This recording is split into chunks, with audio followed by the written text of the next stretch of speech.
Wow, thank you, Fanny. Andy Pincus is next up. He is a lawyer at Mayer Brown, a law firm specializing in and he specializes in Supreme Court appellate litigation.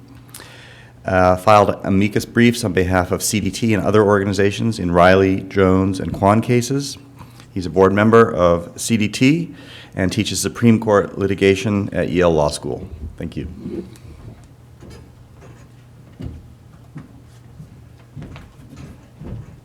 Thanks. The topic I want to talk about is international, but it's a little closer to home. It's another iteration of something that people in this room and at this gathering are really familiar with, which is U.S. law enforcement's relentless effort to use technology to erode the privacy protections provided by the Fourth Amendment and federal law. And the fact that the courts thus far, in a number of cases, have really been the bulwark in recognizing that erosion and stepping in to stop it. And the question is, in this latest case, will the courts again step up to the plate and do just that? Because the stakes are really just as high and maybe even higher than the cases that the Supreme Court cases that Jay mentioned, where we really were successful in pushing back on law enforcement efforts. So just to sort of recap what's been going on, you know, the U.S. government said downloading the contents of your smartphone should be permitted without a warrant because they thought it was the same as searching a cigarette pack when you were arrested. And the Supreme Court said, no, that's crazy. Look at the infinitely greater amount of information that's kept on a phone and the tremendous intrusion on privacy interests that would result if we let the government do that. Again, the U.S. government says, oh, we can get emails without a warrant from email service providers because they're held by third parties. And the Sixth Circuit said, no, you can't do that. And then the same thing with GPS tracking in the Jones case, and the same thing, at least for some courts, there's a conflict that the Supreme Court probably will resolve in the next year in terms of the government's ability to get cell phone location information from cell phone providers. This latest incident that I want to talk about is even more frightening because U.S. law enforcement is so eager to expand its dragnet internationally that it's willing to take the position that any foreign government can obtain Americans' personal information stored on servers in America without getting any authorization at all from a U.S. court. So pretty scary scenario that the government, as I'll discuss, literally endorsed in an oral argument before the Second Circuit Court of Appeals last month. But let me start by framing the issue with an example from the pre-technology era. Imagine a US-based hotel company that owned and operated a hotel in Paris, and a guest in that hotel had information in her room that the US government wanted. No one would argue that the FBI could get a US court order and force the hotel company's Paris employees to go into the room, search it, get the documents, put them in an envelope, and send them back to the FBI in the United States. Everybody would realize, oh, of course, they'd have to go through French process because that's a search in France. You'd think the same rule would apply if the information was stored on a Paris-based email server rather than on pieces of paper located in a hotel room in Paris. But that's exactly the distinction that U.S. law enforcement is trying to draw, even though the intrusion on privacy is obviously infinitely greater because of the huge amount of information that is now stored and in the hands of email service providers and other third parties. So the government says, in a case involving Microsoft, which has servers obviously in the US, but in other places, and in this case in Ireland, we want information, we want the email contents of one of your customers' emails that you have stored on a server in Ireland. And because you can access that information from the United States, we can force you to provide it without going through any Irish process, and even if it's contrary to Irish law for you to provide that information.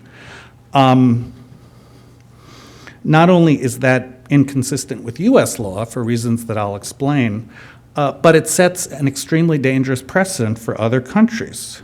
Because Ireland, which is resisting this, but if the US adopts this rule, Ireland could turn around and cite this example of U.S. law enforcement aggressiveness and demand that Microsoft do the reverse. Because it can access its U.S. servers from Ireland, why not, the Irish will say, you have to provide us with Americans' emails, even though they're located on servers in the United States. And we don't have to get authorization from U.S. courts, just like the American law enforcement people didn't have to get authorization from our courts. And of course, it's not just Ireland, it's Russia, it's China, or any other country, which is one of the reasons why among the amici who filed briefs in support of Microsoft's position in this case were a large number of media organizations who were petrified that this opens the door to foreign governments demanding emails on U.S. servers that could well be between U.S. reporters and dissidents or other sources that are supplying important information about human rights abuses and other abuses in countries around the world. What was remarkable about the argument in this case last month is the government lawyer said, yes, that's our position. We're all about sovereignty, and our rule is if the government has jurisdiction over the email service provider or whatever other technology company it happens to be, they can force that company to turn over information in its possession, even its customers' information, wherever in the world that information is located. So a really, really scary proposition, and just to sort of nail it down, here's a question from Judge Carney, one of the judges on the panel.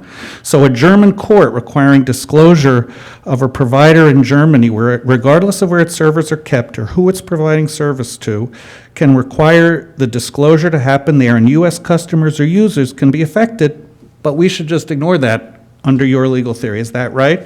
And the DOJ lawyer says, oh, it should be of some concern, but the fact is, under international law, sovereigns have jurisdiction over the entity, can compel them to produce material wherever it's located. So let me turn back to a little bit about the law. People here are probably very familiar with the Stored Communications Act, enacted in 1986, governs stored email communications and when and to whom they can be disclosed. This case is a question about its scope. You'd think it would be pretty clear that when the U.S. Congress enacts a law called the Stored Communications Act, it probably has to do with communications that are stored in the United States, because that's sort of where the storage is, and doesn't have to do with information stored all over the world. And it would be pretty clear that what it says, what that statute governs, is the ability of the U.S. government to get access to information stored within the United States.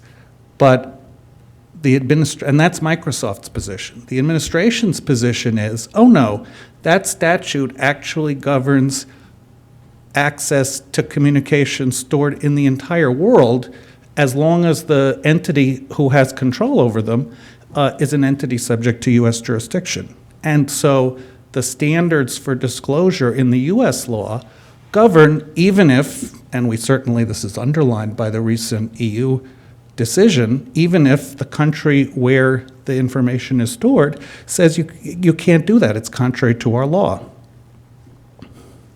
So if we've learned anything in the last couple of weeks, it's that there are these conflicts, but the U.S. government says, sorry, you have to ignore them.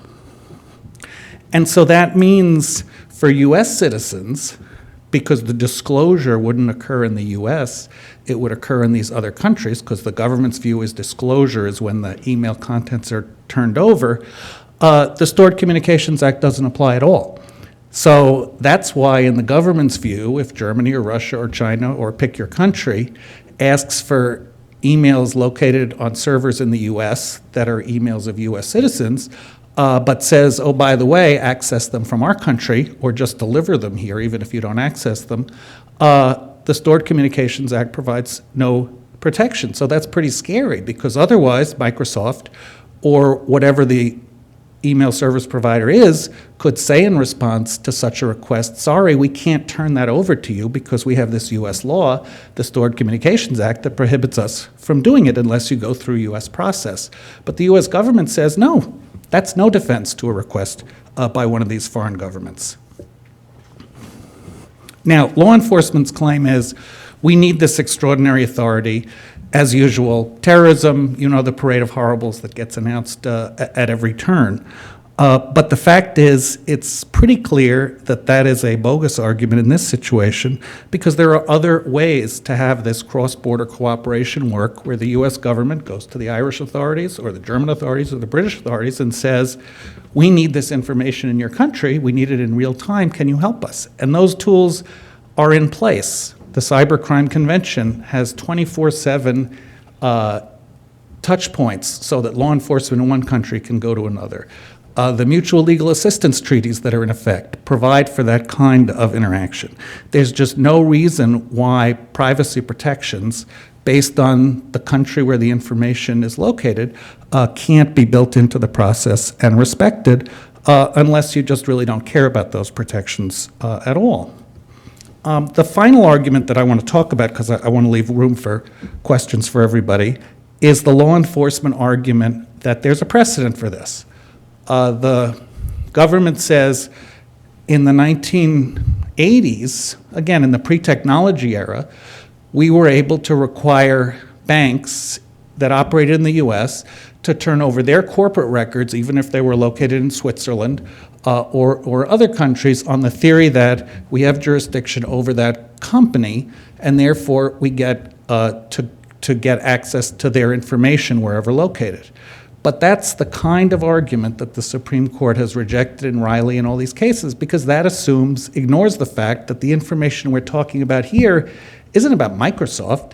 It's about Microsoft's customers, and it's because we're now in an era where people's most private information often is in the custody of third parties. And if we extend those doctrines about corporate information to people's personal information, that's a really dramatic and shocking change, and just the kind of change that the Supreme Court warned about in Riley, because there, what the court said is, hey, the information that's on people's smartphones used to be the kind of information that they kept in their houses, and that the Fourth Amendment was specifically designed to protect. Now, we don't keep our letters in our houses the way the framers did. We keep our emails on servers that are operated by other people, but they've got to get the same protection. So a very scary case that's working its way through the system that I think people have to be aware about. Now, obviously, there are efforts in Congress to get Congress to deal with this issue and to enact statutory protections that will prevent the government from doing that, but unfortunately, as with everything in Washington these days, those efforts are being talked about, but not moving forward with anything like speed. Thanks.